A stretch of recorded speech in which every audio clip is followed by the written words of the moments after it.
নমস্কার, আমার সকল ইউটিউব বন্ধুদের জানাই চকি কুকসে অনেক অনেক আমন্ত্রণ। শীতের শুরুতেই আজ আমি আপনাদের সঙ্গে শেয়ার করব কাঁচা তেঁতুলের চাটনি, বা আপনারা কাঁচা তেঁতুলের ঝোলও বলতে পারেন। এটি খুব সহজেই আপনারা বাড়িতে বানিয়ে ফেলতে পারেন, আর এই সময় কাঁচা তেঁতুল মার্কেটে ইজিলি পেয়ে যাবেন। আমি খুব সহজভাবেই আপনাদেরকে বানিয়ে দেখাবো।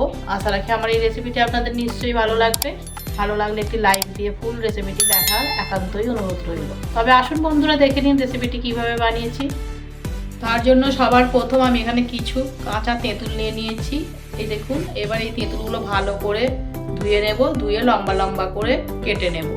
এই দেখুন, আমি বেশ ভালো করে ধুয়ে আর তেঁতুলগুলোকে লম্বা লম্বা করে কেটে নিয়েছি মাঝখান দিয়ে। এই দেখুন, ঠিক এইভাবে কেটে নিতে হবে। তবে আসুন এবার রান্নাটি শুরু করি। অন্যদিকে আমি একটা ফ্রাই প্যান গরম করে নিয়েছি। এবার এর মধ্যে দিয়ে দেব 1 চামচ সর্ষের তেল। সর্ষের তেলটাকেও একটু গরম করে নেব।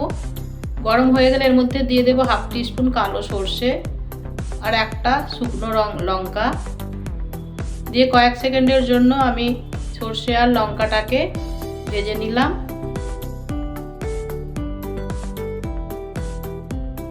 সর্ষে লঙ্কাটা আমার এখানে ভাজা হয়ে গেছে। এবার এর মধ্যে দিয়ে দেব কেটে রাখা কাঁচা তেঁতুল। তেঁতুলটা দিয়ে আমি তেলের সঙ্গে ভালো করে মিশিয়ে নেব, নাড়াচাড়া করে। এই দেখুন, আমি বেশ নাড়াচাড়া করে মিশিয়ে নিয়েছি।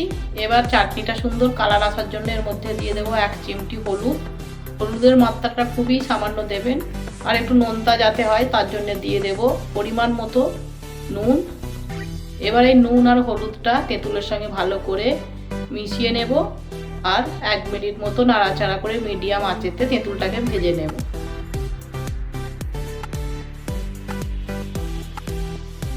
এই দেখুন, তেঁতুলটা আমি ভেজে নিয়েছি। এবার এর মধ্যে দিয়ে দেব পরিমাণ মতো জল। আপনারা যতটা ঝোল রাখতে চান সেই অনুযায়ী জলটা দিয়ে দেবেন। তেঁতুল সেদ্ধ হতে খুব বেশি সময় লাগে না। আমি এটাকে ঢাকা দিয়ে প্রায় 2 থেকে 3 মিনিট মিডিয়াম আঁচে ফুটতে দেব, যাতে তেঁতুলটা সেদ্ধ হয়ে যায়। আমি এখানে 3 মিনিট পর ফিরে এলাম। এই দেখুন, তেঁতুলটা বেশ ভালো মতো সেদ্ধ হয়ে গেছে। আসুন আপনাদেরকে দেখিয়ে দিই। এই দেখুন, শাঁসটা বেশ তেঁতুলের খোসা থেকে বেরিয়ে এসেছে। এর মানে ভালো মতো সেদ্ধ হয়ে গেছে। এবার এর মধ্যে দিয়ে দেবো 1 কাপ চিনি, আর ঝালের জন্য দিয়ে দেবো 1/2 টিস্পুন লাল লঙ্কা গুঁড়ো। কাঁচা তেঁতুলের চাটনি করতে গেলে চিনির পরিমাণটা একটু বেশি লাগে, সেই বুঝেই আপনারা দেবেন। এবার আমি এটাকে আবার 1 মিনিট মতো ফুটিয়ে নেব। এই দেখুন, 1 মিনিট মতো ফুটে গেছে। আমি ঠিক এইরকমই ঝোল রাখবো, কারণ কি ঠান্ডার পর আর একটু গাঢ় হয়ে যাবে। আর এই ধরনের তেঁতুলের চাটনি একটু ঝোল ঝোল থাকলে খেতে বেশ ভালোই লাগে। আমার এই রেসিপিটি যদি আপনাদের কোনো অংশে ভালো লেগে থাকে তাহলে অবশ্যই এটি লাইক করতে ভুলবেন না।